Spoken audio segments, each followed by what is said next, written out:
Just as you always say, the battle for the West Philippine Sea, our territory, is a generational fight.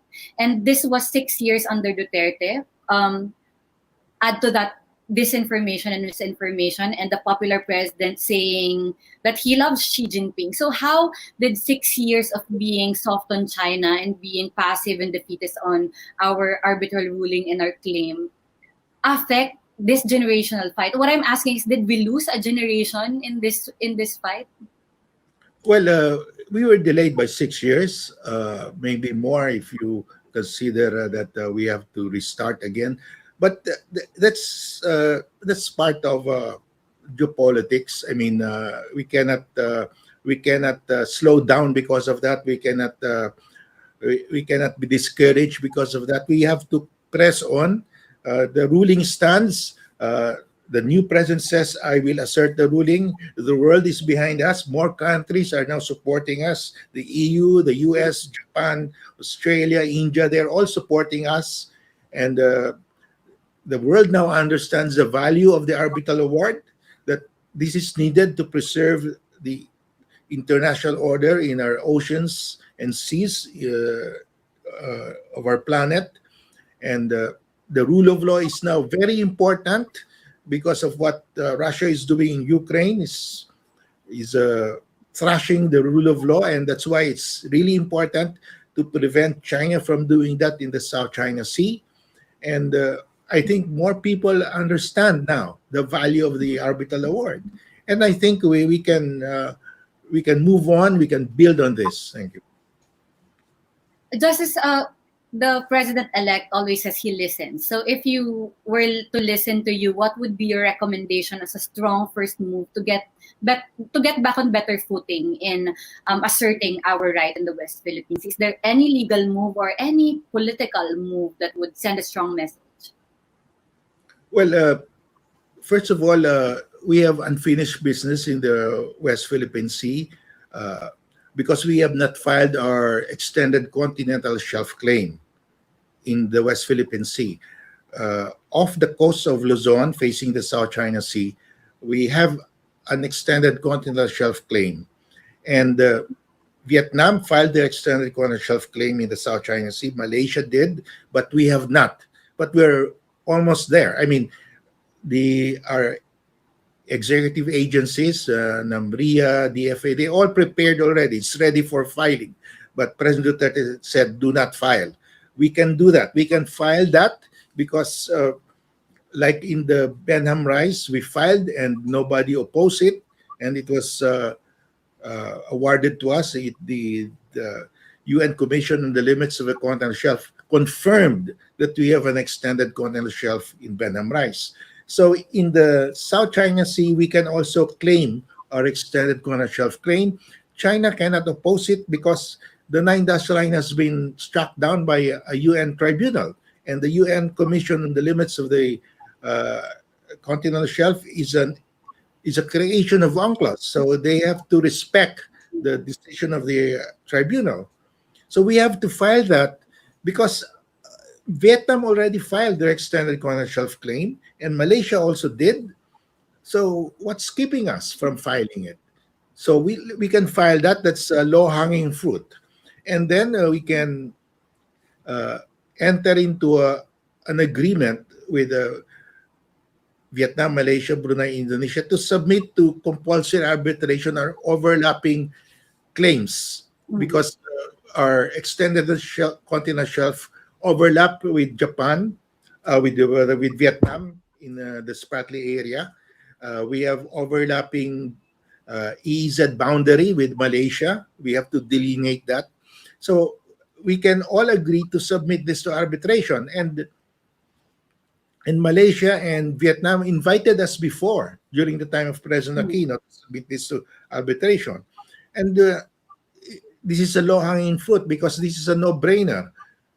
Because under UNCLOS, if you have an overlap with your maritime zones, you can just agree to demarcate it at the median line.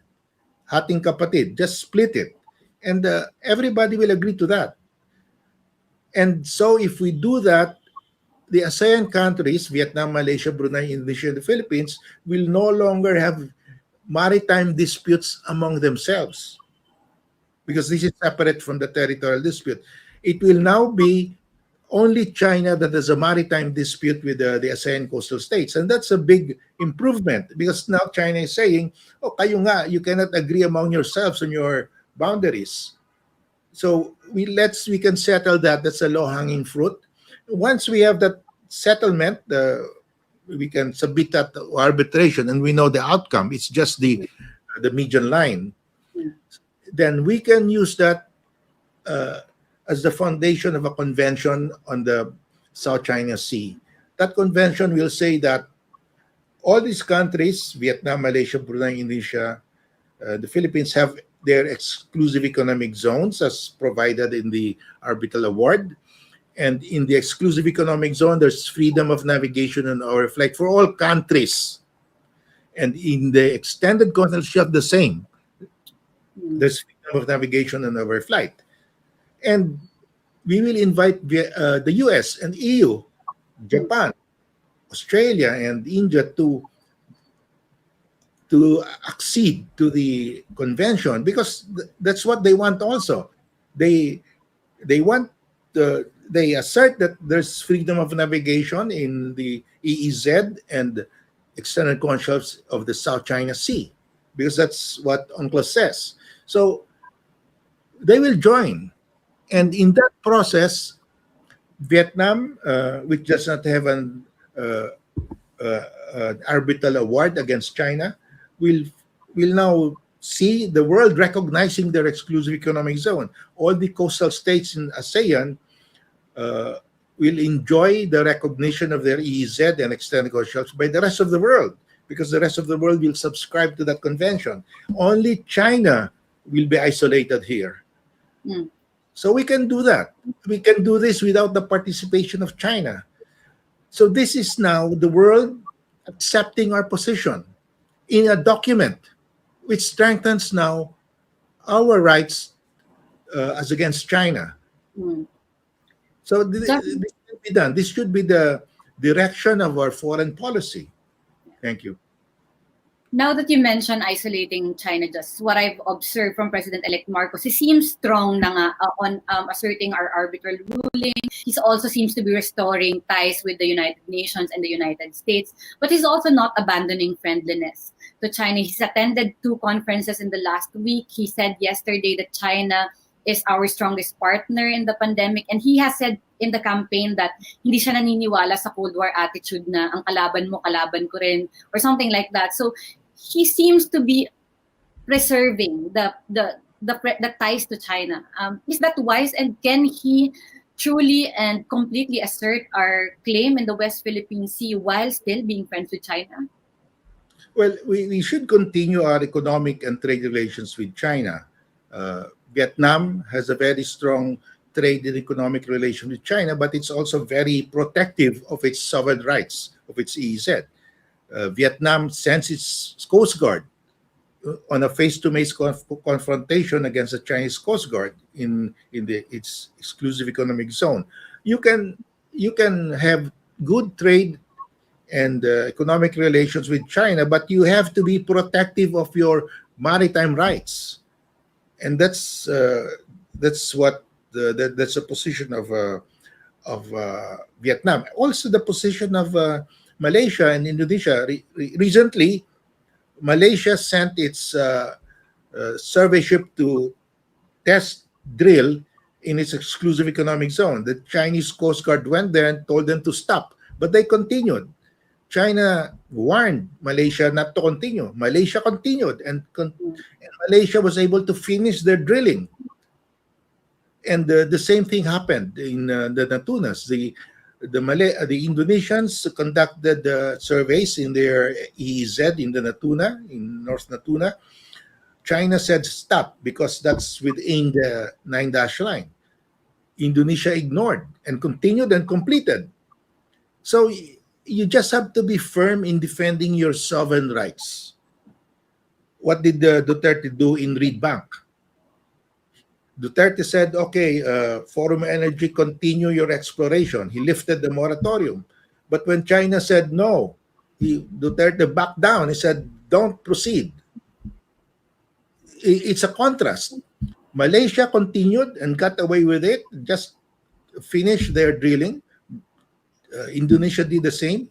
But here in Reed Bank, President Duterte, with an arbitral award, with a mutual defense treaty with the U.S., just uh, just folded up and Mm.